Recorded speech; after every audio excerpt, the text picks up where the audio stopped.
Katumba wamala gwe gyesomere Katumba wamala Katumba attack thugs still spy camera system bebani it tells you they are insiders.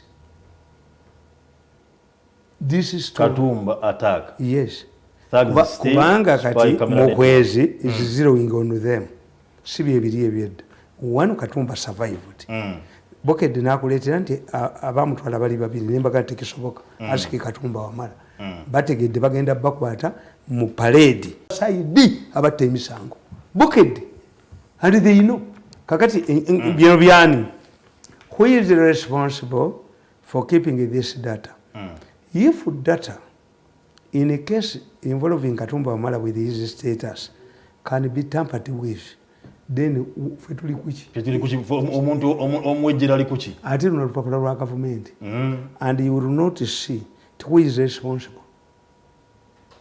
Togenda kubuuza kamera ani ali responsible nabagamba tiwenewe bakubira omwana wange nze mbiyina omwana ku byaka yaleeta omutwe ewagundi ewakadaga nze mbiyina mise ebiyina bo tebabiyina kakati binani yatampalinze nabyo muna Uganda yebuuza ate ogenda kuliya gwe bagobye kubanga we know who is in charge. Can he explain? Ne bakugamba nti ebizibu bya Katumba wamala babadde bagenza obibba. Who knows where they are? You are lucky. Nti you are lucky nti muyina eggwanga eritabuuza. Who is responsible? A high profile case like this one, the side director should be in charge of investigation. You don't know. It is deliberate. You don't know. No, it is deliberate. Kakati, Buganda Land Board is illegal, which is true. Buganda Land Board is an illegal entity. How is it illegal? Auntie, Papa, tazookeza abafu. Yesu yazookeza abafu. Lwaki? Obuyinza Yesu yagenda nabo. Obuzookeza abafu. Teyabumuwa. Kakati, government y'emmengo temujawula. This man is correct. Government y'emmengo tulina government bbiri mu constitution. Tulinamu government eya region. Obote gye yakuba Museveni yagitoddiza ab'emmengo ne bagigaana. Kakati government ey'okubiri y'ey'omufuzi ow'ennono. Traditional leaders shall have their own governments. Oba bayita baminister oba bayitaani. But there is no traditional leader under the constitution who has judicial and political powers equivalent to those in the hands of an Elsewani chairperson. Chairperson asinza kabaka obwekiramuzi n'obusala emisango. Kati emmengo gavumenti eriyo terina buyinza bwa kiramuzi terina busala misango. Kyobola abakubaganidde mu nkuuka poliisi y'ekibuye yebakwata. Ey'ekyo olubiri lwa munane kabamutwala ku poliisi y'ebamunane. Agogamazi? Ono mutuufu. This man is correct. Okay. Mengo, which does not have political powers, kakati obalaba bano kyekirira Embukedde beewadde dde olugezigezi bafugani amekamanda omupya kyekiri mu Bukedde. New PDF chiefs challenges ahead. Mumuzibawa ahead of them. Kati babawadde ebyokukolako. Babawadde emirimu.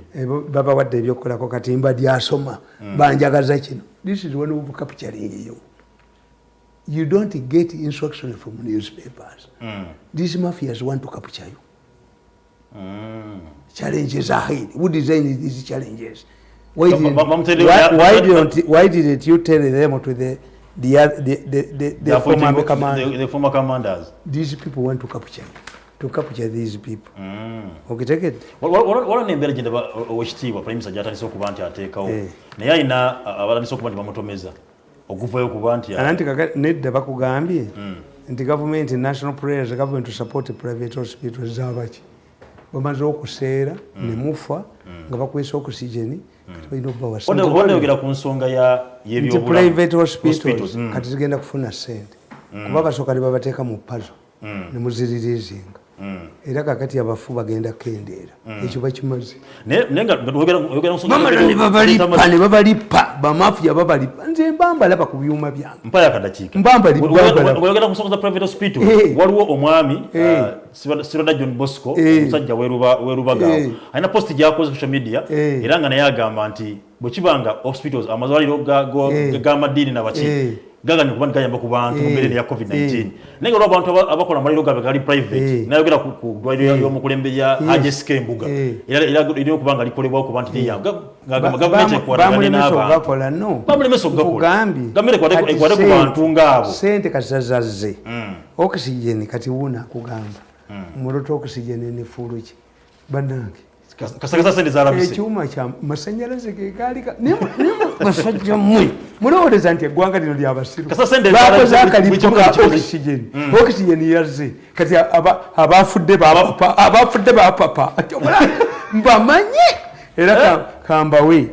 omanyi mutani wange yakoze John Mirundi yali mu parliament yakoze embaga only 20 nze 20 nabagabidde bewaabwe wa muwala kubanga ffe omuwala ffe twamufunye yes naye kakati mmwe buno bwe bwafiseewo mwenye mwagamba babadde balina akajanja mbu ku mbaga bazze okwogereza babagema kakati mubageme nga buli ajja ku mbaga mumuwakano kati nze mbawadde konaviiri ono namulwanirira nnyo konaviiri yakolebwa omuvubuka bamuyita Hassan Kyakulaga ne musajja yasoma viruses ate Kyagulaga takolanga ensobi Museveni namuyita n'akomawo bebazimbye factory Matuga ng'omusajja owooli bali bamutwala Malaysia agenda akole ne bamuyita ne bamuleeta mu kugaba emmere ne bamusiba ne batta kalyaye wanodduka buddusi bakweyambisa ne atajja Kyakulaga tajja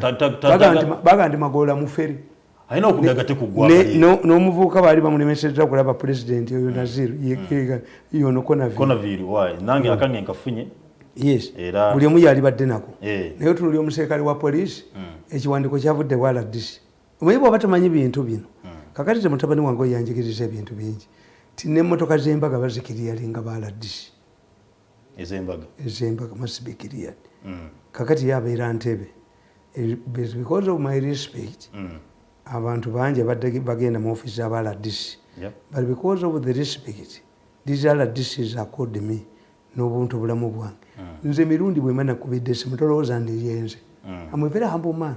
I respect your office as you would respect mine kakati tebereza yabadde ayina okujja emmotoka kati ate nga kasuze kati agenda sawa 11 balina okumugolo omujjayo kakati ate eyo district ndala mwina okufuna RDC waayo yes kakati ate ne wagenda okukolera embaga RDC kakati when these people make announcements because they are not informed you must go through the experience kakati okitegeera mbuba wadde buno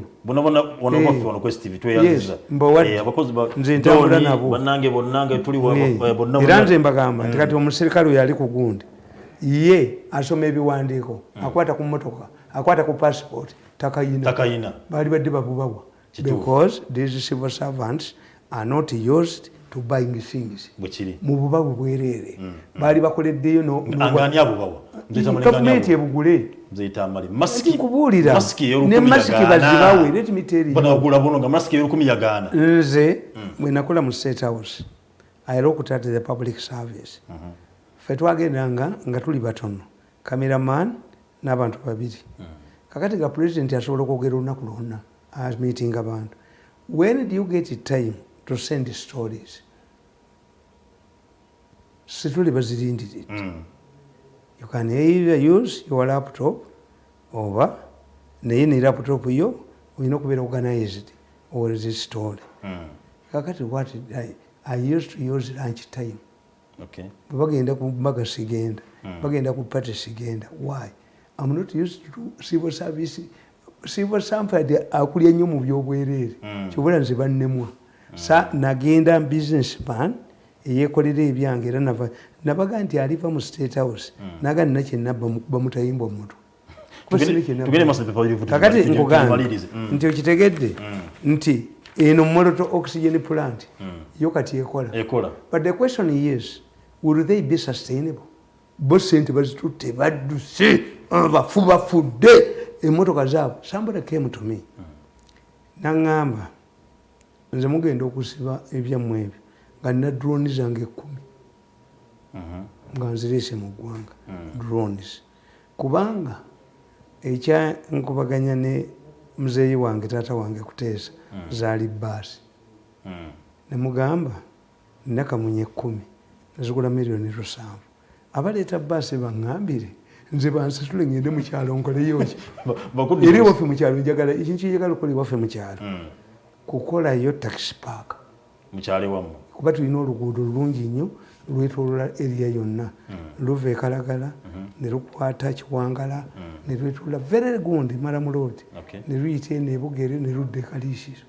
So my dream ku kyalo kye ndowooza obakolera kuba bwe mbakolera n'ekifo mwe bambalira bano abagole abaki n'emmotoka nze wava muno yangamba agenda zinfunira ezitambuza abagole naki ku kyalo bategeere nti bavamu essomero nalikolera nalizimbira ebizimbe ekkanisa yaabwe kibuyaga yagijjako gundi nengende bwa president abo obukadde 5 bateekeko amategula kati essomero limanja ki naye etaxi park will create jobs for my good village people. Yes, kyekyato neka tuli ba mukwano ne kuteesa yategeera oluvannyuma nze ndi mutabani we kakati nkugamba are these people sustainable? Kakati oxygen plant president yalisindisa akakiiko ka ono w'amagye ne kagenda kalaba was it an artificial shortage oba liyale kati oxygen gwetu oxygas yo kubanga twamuguze Kenya era nagambye abantu Najibula omumanyi waliwo omusajja yali president wa Afghanistan nga bamuyita Najibula yaleeta abalasha mitwalo 15 kati bakuba abalasha Najibula yali tadduse n'agenda ku Kabul International Airport yadduke abaserikale bamukomyawo n'ayingira mu embassy ya Russia abatalibaani bwe bamujja ne bamuwanika kalaba abantu bali ku border ya Kenya mugana ambulance ezisala abasajja bano bafiire wano. Why should yes, doesn't it embarrass you ladies and gentlemen for a speaker who is in charge of allocating a funds where it is needed to be rushed to Kenya? Speaker we gwanga Uganda yenanyine kutema atema budget ngao ino to say bamudusize Kenya tali wano mu gwanga Uganda uhuru watuyambe. Your Excellency, don't allow these people who have stolen money here to come and get treatment in your country. Muvakomiyewo abantu babirebusiya ambulance muzigano kufuma basajja bafiire wano bajja kuyiga. Yes, because if they know ankubolire omusajja nga ayina emmere gyagirya tagula mmere waka ebukiri yajja tulazikwata mu bukwasi nedda omukazi amunoonya ku mwenge n'amunoonya nawa ne mu hoteri mwali emmere. Yes, n'omukazi omutuufu akubuuza ti naye ggwe wano otugulira birungi omanyifu Abaganda nakiyombekedde tetwamwagalanga mama these people who marrying oba okubeera connected n'abakazi abakadde is a new thing. Bakivumira mutabani wange n'ensirika nembaga nti kumwe nga yakwanyeko kumwe mwabafere ani atasobola mukkiriza because tusobola kwekolera nefe wetwakulira nga nakiyombekedde ne bwajje ewammwe naga nti mirundi oyo mugamba ajjanjasiza enku maama utakukkiriza oba mugenda mwembi waayo nakiyombekedde ayina laavu y'amaanyi yabadde mu basajja bangi kakati bwamala okuwanika waggulu omuwala gwowasiza vagini obufumbo bufa kituufu abakuwaniseewo obukodyo bwonna ababuyina azinaga nandujja kati ekyokubiri nakiyombekedde bwafumba kafukiro k'ennyama kawooma mu bokisi kakati bwogula kiro emu n'abaana 10 omukazi amanyi kufumba abantu balwanira ennyama y'okulumbe kubanga basente ki namba nakiyombekedde kati ffe wetwakulira ti omugati okuliko bata enakiyombekedde kutwa afford oguliko butter abayigize be bali omugati egiriko nga butter is important. Yes, blue band. Kakati nakiyombekedde asiika amagi. Yes, attracting to this young man. Ekitegeeza ate nakiyombekedde yaba takyazaala. You don't expect a baby from her. For us, we were jealously protected by our mothers. Nze nakulya wa Muganda. Naye nakulya wa Muganda. Nakulumu ku kyalo kwaliko mukyala nga mugagga. Baliko babiri. Ng'omu ayina enkoko. Kakati bwe nagenda ng'ogulayo enkoko nga ssente azinziriza. Enkoko akoya bwere. N'essere n'azikuuma. Nga nzizayo ne ndipootinga. Nga ndi kafeero. Ndi fake. Era ng'owenkima. Naye mulamu wange oyo mutwalanga maama wange yamulumba. Namugamba nti lwaki mutandi wange omuddiza ssente. Lwaki omuwa enkoko yabwere. Ngenda kugula walala. Omukyalo omu era yajja nga mugagga. Najja. N'abagamba nti oba yali aguze eki. Lugoye tiyajja azikima essente. Ne ngenda naye. Wabawo akayita eddakiika aga. Oyo mulamu wange najja. Why are you delaying this man? Mutani wange lwaki omulemeza bwana. Kakati ffe we are protected. If we want this country to be protected, those people abanene mubakize baffe. Emmotoka esala ebusi abantu bakigamba yije komewo wano. Ajanja birono naye. Abazungu babagana okugendayo. So that they must know, because if they have this alternative of learning to Kenya, tebajja kuteka baffe. Olanya ffe n'abalala baffe basolovinge problemu yaabwe. Mzee Jebi nkwebaza werubaga kubantu ovudde n'ayogera ku nsonga ya kubantu batereza amalwaliro yanga yogedde ku Municipal Hospital esobola okubanga eterezebwa ajeske Embuga mu muleke era gwe kyovola omanyi lwaki bakugamba omanyi lwaki bagamba nti Museveni yagenze ebweru olanya agenze ebweru kati ekibagambisa one time bagamba nti first omwana wa president yagenze okumukola ki nti Museveni tali respecting amalwaliro kyova omwana we yazaalidde bweru. It was me confronted them. I say, many people deliver outside or seek treatment outside for security reasons. Nabagereka azalirawo. Yes. Why? Singa read the paper for me a story. Ti omusaibo eyasaze nabagereka aganti ho muswala. Ekitegeeza president omwana w'okuzaalira ebweru. Many people have sought to for any good, but when it comes to COVID, let these people die here. But ambulance zite busi yamuze kubama yinje bakomewo wana. Bakomewo wana. Bali bakugenda bwe. Next time they run kati abaka parliament ebikubye ebi. Bakalina. Abaka parliament ebikumi bina. Katonda abalamudde alamudde bulungi Allah alamula. Kati bajja in future to seek about to health. Kituufu. Yes. Tugende mu kumuntu dde tova osigala Quest TV.